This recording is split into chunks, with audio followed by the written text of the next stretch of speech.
Hey, everybody. Welcome back to the Buffalo Plus YouTube channel. I'm Mike Catalana. Thanks for tuning in. And we ask you to subscribe, like, and comment whenever you feel like it here on the Buffalo Plus channel. Now, I'm talking today about the Bills Stadium.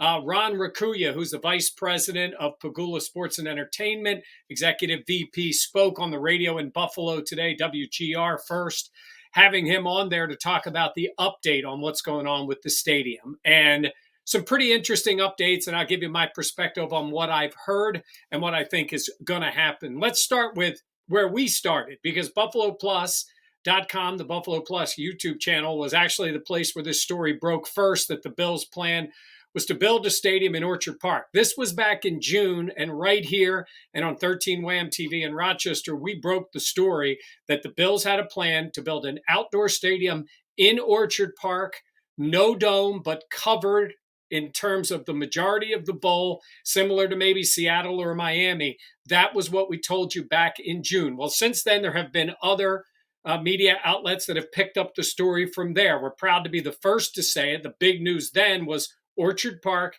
outdoor stadium, partially, if not fully covered for the stands in the bowl. Well, when Ron Raccuia was talking today in Buffalo, those were things he reiterated. That is their plan, plus the cost of the $1.4 billion. And he emphasized that again today. That's where they are. And since that time, other media entities have picked up the story, including a recent one by the Associated Press that put the seat amount at about the 60,000 mark, and that the stadium, the plan for the Bills was to hopefully have it completed by 2027. So interesting thoughts on all of those things. And let's start with the location, because that has been a big deal.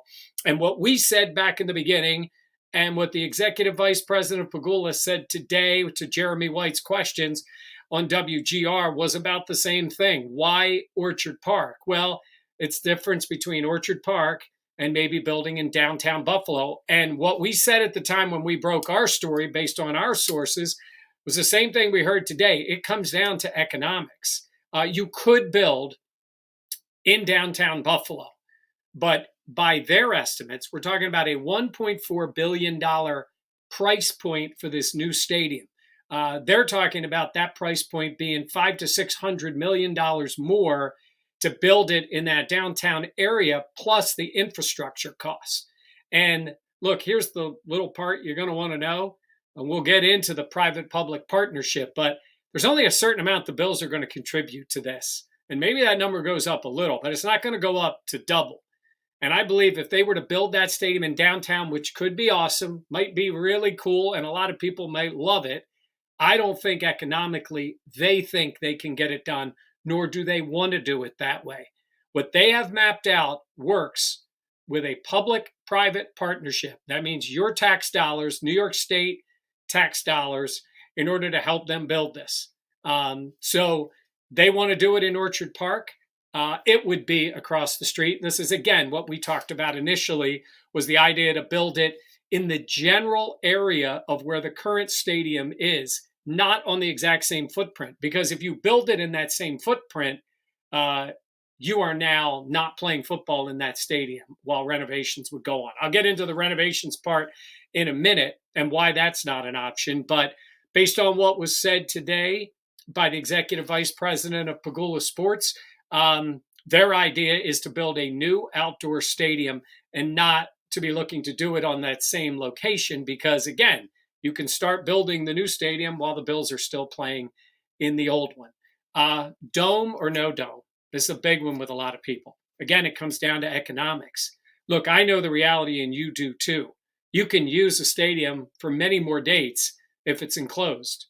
But can you use it, again, to the price point of increasing the cost by a minimum of $400 to $500 million in order to have a dome, or even more so for a retractable roof? It's a lot of money when you're talking about, 1.4 million. 1.4 billion, excuse me. You add another $400, $500, $600 million. Where's that money coming from? So while it might be awesome to have a downtown stadium in Buffalo, I would say that's not happening. And that's not the Bills' plan. The Bills' plan is to get it done in Orchard Park likely, basically, if you think about where like the team store is across the street there, those parking lot areas, build it there, outdoor stadium. Now, when we talk about the enclosure, he said in the surveys that they did, look, I believe first and foremost it comes down to the money, but in the surveys they did with fans, the cold wasn't the biggest factor for them. Now we know how cold it can get. It was more about the wet and the wind and those other conditions. So I think they want to try to accommodate that by enclosing the bowl significantly, where most, if not all, of the stands are at least covered. I think that'd make a pretty big difference. He made the comparison, I think, to Seattle. I had initially heard something like Miami. If you've noticed, Miami's built the entire top. Basically, it's not quite what the Dallas Cowboys used to have, but it's pretty enclosed. Obviously, in Miami, they're blocking from the heat, and I guess sometimes pretty heavy rains too. But they're blocking mostly to try to keep from the sun beating down on all their fans. In Buffalo, yeah, September maybe, but at a certain point, we know what we're dealing with. So that's the idea of how to do it that way and to do it in Orchard Park at that location. Again, it all comes down to cost. So now we get into the point about the private-public partnership. It's pretty clear the Bills fully expect state tax money is coming. Now, they'll tell you, and he said this today, that's the case with all 32 teams. It's done in different ways. There are times when a owner will say it's privately funded, but then all the infrastructure and more tax money comes back to that owner. So it's somewhat semantics. Some of it depends on who owns the stadium, right? Ron Ricurius said today he believes there's only 5 NFL owners who actually own their own stadiums. It's mostly bigger markets. He said Miami was the smallest market to own their own stadium. Very different dynamic when they own, because then they continue to get all of that revenue, and there is then tax money brought back in different ways. For example, I've been told, Jerry Jones gets a percentage of certain taxes levied on people who are renting cars, or maybe it's hotel rooms or whatever in the Dallas area. That's a lot of money for a long time going to the owner of the Cowboys, who funded the majority of his own Jerry World down there, which he owns for events all year long. It's a little different in most other places. This stadium would be owned by Erie County, just like, Highmark Stadium is now. And then there's all different parts of that, right? Where who has the rights for advertising, who has the rights for naming rights. The team has leverage in this whole thing. So that's what we're talking about here, tax money. Now that has to be agreed upon between Erie County, New York State, and the Bills, and the NFL is involved. Now the NFL has a fund. I think it's called the G2 fund. It's about stadiums. There's money put in there. Teams need to qualify for it. There is cash available to them in a certain way where a portion goes back into that fund. My guess is the Bills will look into that, and my guess is there's a good possibility some of that money comes towards this project, but that's all part of it. But the main part is going to be the Bills' contribution, but mostly it's going to be tax dollars. So you look at the dynamic here, and you say, wow, the county owns the stadium, but we all know the truth. What good is a stadium without a team, right? I mean, it's not like you're going to use it for something else. When you build one of these stadiums, it's for the Buffalo Bills. And, that's the part that for a lot of people is tough to take. And they don't see a lot of other events where the county could maybe bring in some money. But you want to have an NFL team? They have leverage. I tell people all the time, they have leverage. And they do. Because the Pagulas own the franchise. There's only 32 of them. And you know it and I know it. If the Pagulas ever sold and this team, which again, I will emphasize, today in the conversations, that's not on their radar. It's nothing we're talking about. We don't talk to any other communities. I believe that, but everybody knows that's out there at some point if they need the leverage, that they can always bring up the name of another city. And I'll tell you this, I don't believe that Austin, Texas thing for anything. Jerry Jones isn't allowing another team in Texas anytime soon. But there are other cities that would be interested. And if this drags on, the talks between the state, the county, and the Bills, You're going to hear that. That stuff's going to get leaked out, whether it's through the NFL, through the Bills, whoever it is. You're going to start to hear that. Don't overreact to it. Don't panic. But that's what's going on forever, is that there's always the possibility of another city. We've heard it in Toronto before. I guarantee you, Toronto, London, Mexico City, San Antonio, Austin again, go back to Oakland, San Diego, places without a team. Like, there's always another city out there that someone will say wants a team, and they use it for leverage. I've said from the beginning, this will get done. The Bills will build. They will build in Orchard Park, and people will panic the whole way through. And I'm telling you, that's what's going to happen. There'll be a day when the Pagulas are standing there with those big scissors, to cut the ribbon, with whoever's the governor, whoever, maybe it's, the current county executive or whoever, when the deal is done. I would think by the time the cutting of the ribbon's done, it's likely the people that are there now, and they'll do it, put the shovels in the ground, and they'll say they're building. He talked today about urgency and used two things about the urgency. One is the idea that the lease is up after next season. So you go to 2023, there's no, the lease is up. So they're going to have to do something. Now, the reality is, once you get a deal done on the stadium, the lease will be factored into that, and the Bills will have their lease going forward. And that's a place, too, where there's some give and take there on how the lease takes you to the new stadium. But that being said, that's part of it. And the other part, they talk about the condition of the stadium. Teams do this all the time. And I agree. This stadium has gotten facelifts. He made the point today that Arrowhead Stadium is the only one built in the 70s in Kansas City that has been renovated. And his point was the Hunt family had been putting money into it for years, close to $1 billion. So the renovations were done over time. And that this stadium, now named Highmark, in its entirety since it was built, has had less than $200 million worth of renovations done. So it's a long way off from being current NFL status ready. They talk about $1 billion to renovate. I'm telling you this, you don't want a renovated stadium. That stadium, and people have heard me say it a million times, doesn't have the physical infrastructure, the tunnels underneath, which is a mainstay of all of these new stadiums and arenas, in order for access, for multiple things, including fan access, all different ways that people get into the stadium, including deliveries, equipment, everything. What do we have now? One tunnel for everything. It's a mess. So that would take such a major part. Building the upper deck, there's a lifetime of what the upper decks are supposed to last. Now, that's the part I think you're going to hear them emphasize, that part, look, they're not saying that it's crumbling, but there's a point where you've got to do something. They're not putting a new upper deck on this current stadium. They're going to build a new one. So that's the next part that comes through. And then the amount of money, again, they're talking about $1.4 billion. I don't know what the mix is going to be between the state and the Bills. The Bills will be contributing.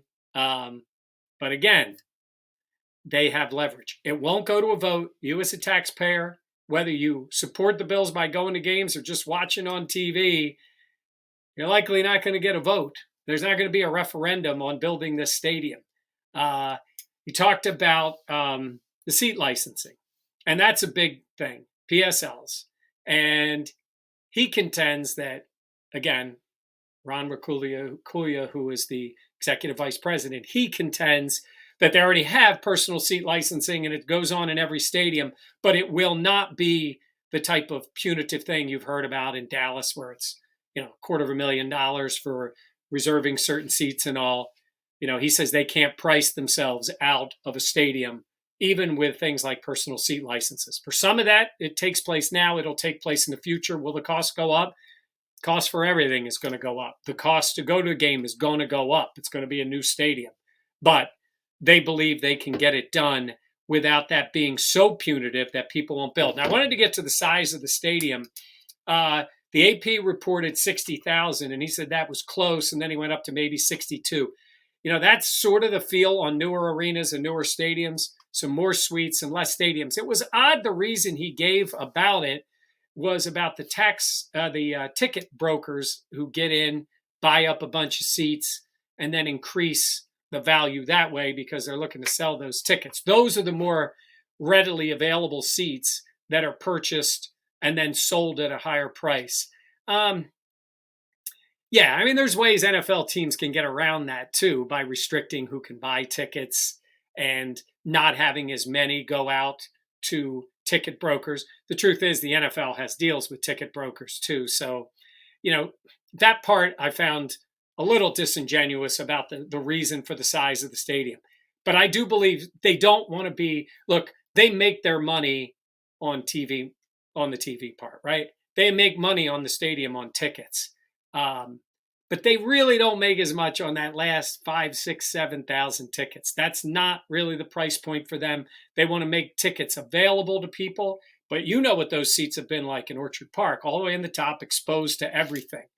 I think the tickets will all have a more premium feel to it, still affordable in the higher levels to more people. But I think smaller with more suites works for the NFL model going forward. And I think that's the main reason they want to do it. They don't want to build 6,000 more seats and increase capacity when the return's not going to be there on the tickets. So where does it stand right now? He says there's ongoing negotiations, something going on every day. Doesn't mean they're all meeting. Look, we just had a change in the governor, and I know, Kathy Hochul's from Buffalo area, but I wouldn't read too much into that. She's going to try to win an election where there's a lot more people voting downstate than are voting in the Western New York area for a stadium. But obviously, she has a feel for Buffalo and Western New York as the governor. She doesn't want to be the one to see him walk out the door. Erie County, he's got to do what's best for the county and for the people in Erie County. But again, it's the Buffalo Bills here. So they're all going to find a way, I believe, to get it done. And this will get ramped up. I'm just warning you, until it gets done, you're going to hear a lot of stories come out. Other cities come out. This is what happens all the time. So be prepared for that. But in the end, based on what I told you, if you were watching back in June when we broke the original story, they're going to build. It's going to be outdoors. It's going to be Orchard Park. It's going to be a private-public funding of the stadium. They'll get all those details worked out. The Pagulas are billionaires. They own the stadium. They're going to make out on the deal. That's life. But as a Bills fan, there's going to be a new stadium, which we all know greatly increases the chance of this team never going anywhere. I don't think they're moving. I don't think this is going to be the cause of it. I think they'll get it done. But once that stadium is built, then I think this team is here and they aren't going anywhere. So I just wanted to give you a little update on what was said today. Really good interview they did on WGR to give them the credit for it. But we've been on this story from the beginning and will continue to be as the progress moves towards the inevitable breaking of ground and a building of a new stadium for the Bills outdoors in Orchard Park. Hey, remember, as always, to subscribe, like, and comment. We appreciate it. Jenna's in Orchard Park. Dan's working on stories right now. He's got a great one on Trey White coming up, so be ready for that. All of that here on the Buffalo Plus YouTube channel. Thanks for watching. I'm Mike Catalana. Have a great weekend.